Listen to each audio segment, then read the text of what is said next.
But it's true, is it not? It's like in our heart is that impulse, that witness, that tap on our shoulder that keeps saying, here I am, here I am, here I am, come to me, be with me, listen to me, dance with me. I'm here. So we tune into those deepest places of our heart to hear the impulse of our deepest love, and we follow right into the unexpected. We follow holding the memory and the sweet impulse of surprise. We follow in trust and faith and expect to know not. Why? I don't want to be in charge of my life. I have a brain and I have all these assumptions and beliefs and stuff and all this stuff. Don't put me in charge. Because once we hand it over, the beloved will bring to us what may not ever have been on our radar, given our limited understanding. This is ecstatic prayer. Make me ecstatic, because you've shown me what I could have never imagined. You've gifted me what I could have never thought of. You've placed a treasure in my heart that I could have never known so fully without your love.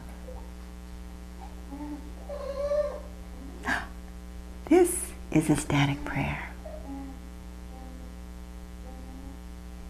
So, the first thing that we do to be able to listen to our heart is we tune in. Do we tune in? So, Om is one of the most beautiful and traditional ways that we tune in, because Om from the Hindu tradition is said to contain all the sounds of the universe.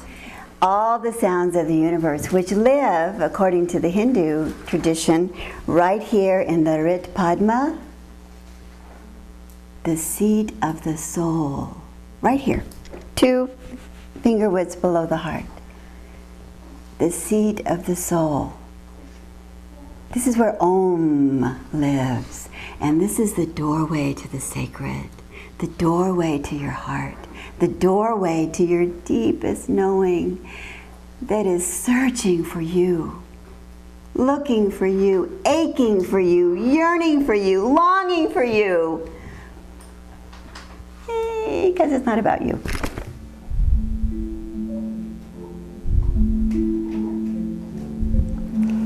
You may just sit and receive the vibration. If you'd like to chant, chant away.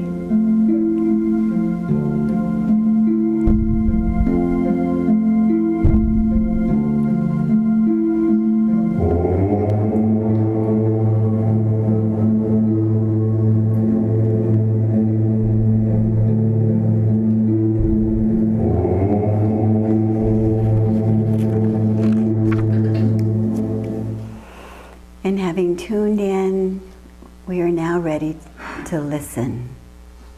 And from the Jewish tradition, perhaps their most sacred phrase is Shema Yisrael Adonai Eloheinu Adonai Echad. Listen, O Israel, the Lord our God is one. Shema is more than listening, it's hearing. Hearing, which is a step beyond just listening. And we can listen and say, well, I'm not going to do that. But hearing means that we take it in. Oh, we hear. It reminds me of Moses. When God spoke to him through the burning bush, he said, Moses, take off your sandals and come to me. Leave nothing between us. Leave nothing between us. I have a job for you to do, which Moses didn't think he was up for. When we least expect it, life sets us a challenge to test our courage and willingness to change. At such moments, there is no point in pretending that nothing has happened or in saying that we're not ready. The challenge will not wait, and life does not look back. Life looks forward.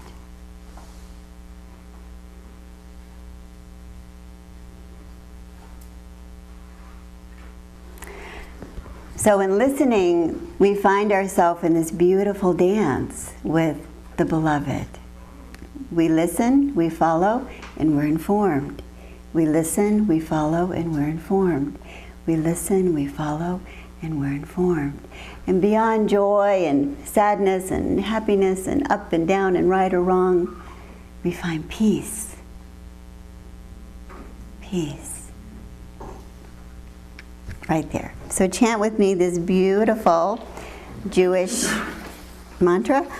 Oseh Shalom. Oseh Shalom. Oseh Shalom. Oseh Shalom. Oseh Shalom. Oseh Shalom. What is God if not peace within? The peace that passes all our understanding. This beautiful chant is part of the morning liturgy for the Jews. It's a preparation for the day. May I be in peace. May I be in equanimity, so I can receive the unexpected. And I can dance with the beloved in ways I have yet to imagine.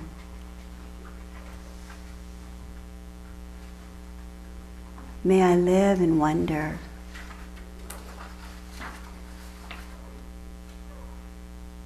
May I expect that which I know not. Oseh Shalom. It's no accident that God invited Moses into the fire, because it's in the fire that all of our resistance is burned away. And we're free to receive and hear and dance with the beloved. Step into the fire.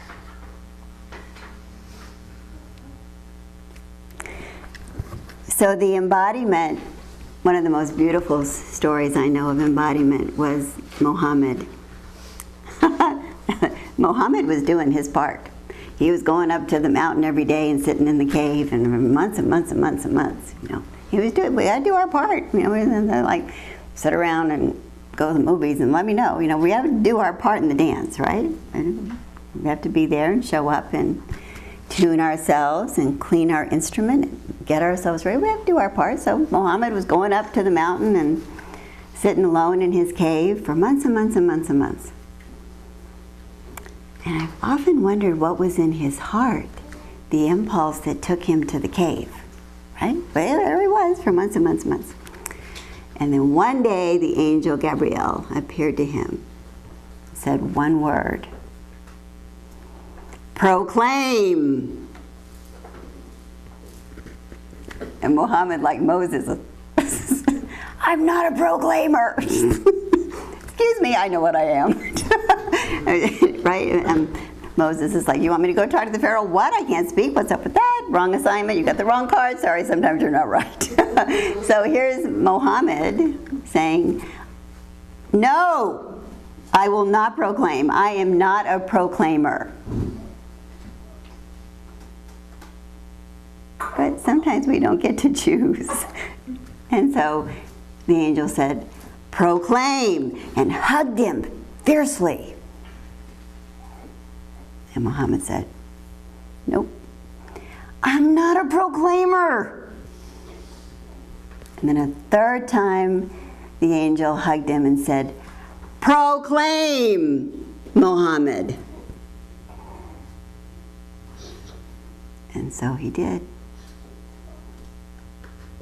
And for the next 23 plus years, not at times of his choosing, but the time of the Holy Spirit's choosing, the Holy Spirit would descend upon him, his countenance would change, and out of his mouth flowed the Quran.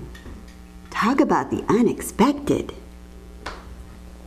Moses must have been crazy. What do you mean go talk to the Pharaoh? I can't even speak too well.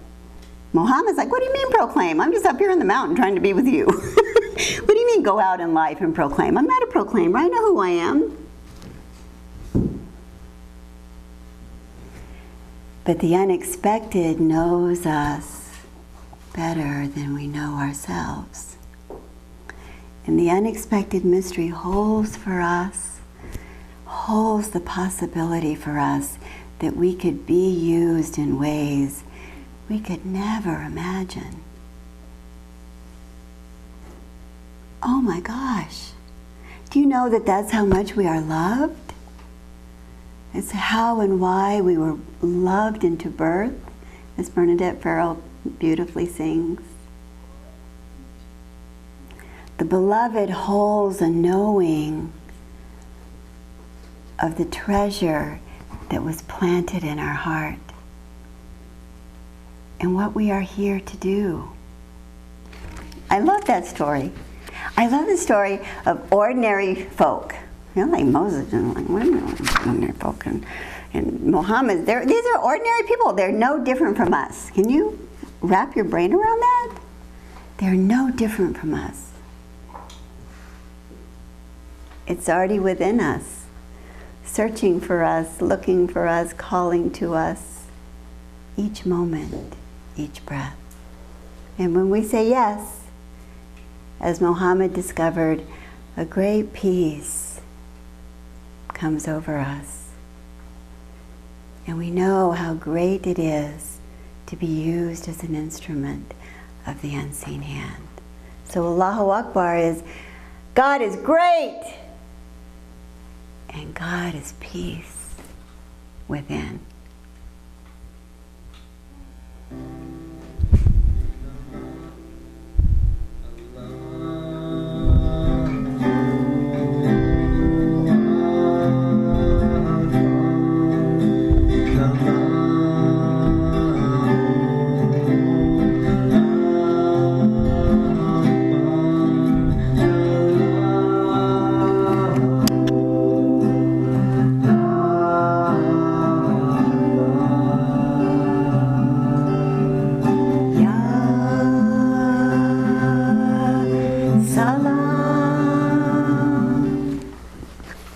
So once we have embodied this place of peace, there is no greater desire than to see with new eyes and hear with new ears and to know with a new heart.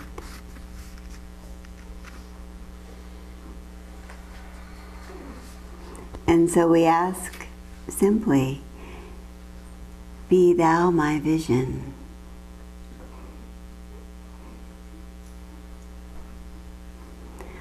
O divine beloved, look through my eyes and bless all I see.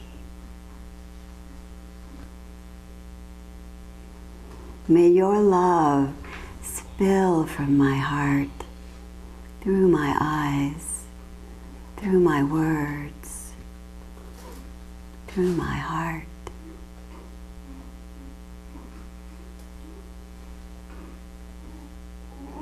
And may it awaken peace in all it lands upon. Mother Teresa was another one, like Moses and Muhammad. No money, no support, no foundation. You know what she did? Some of you know this story. She took a stick. Got a stick outside in the yard? Minnie, got a stick? We think we need a lot of stuff, don't we? She had a stick. And she went and she started making words in the sand. with a stick. Words. And this blue and white, sorry, no one had ever seen before. Sticks. Words in the sand. And the next week, somebody brought a little table, and next week, somebody brought some chairs, and the next week, somebody brought something else, and within a year, the first school was built. Stick. A stick. No business plan. A stick.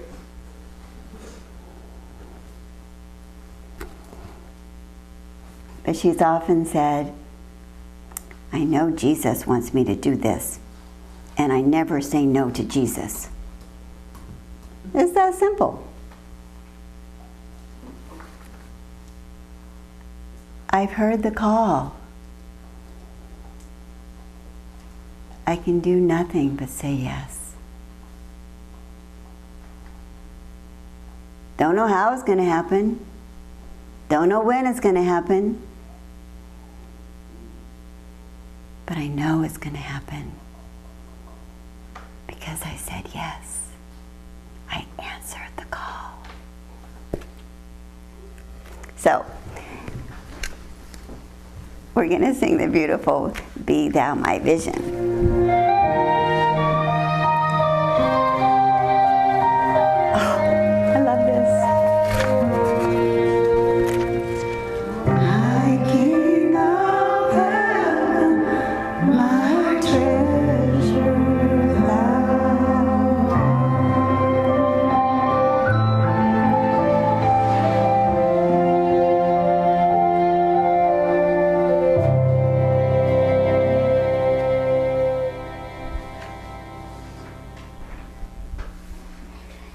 And then we discover that the beloved is our treasure. The beloved is my treasure. And is with me each moment. My treasure, thou art. I belong to you. So we've done a lot of work today. We've been listening and attuning and embodying, and now we're ready to take it out into the world. Are we not? And this is from the Sikhs. Many of you know it. Ad Gure Name. Ad Gure Name. Jugad Gure Name. Jugad Gure Name. Sat Gure Name. Sat Gure Name. Sri Gurudev E Name. Sri Gurudev E Name.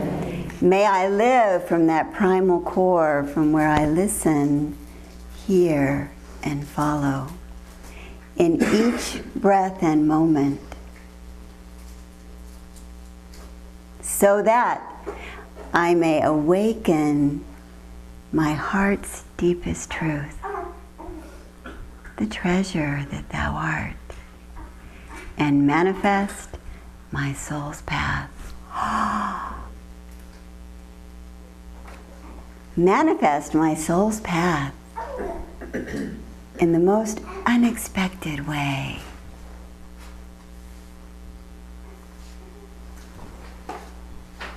Surprise me! Delight me! You are my treasure. Ad Gure Name.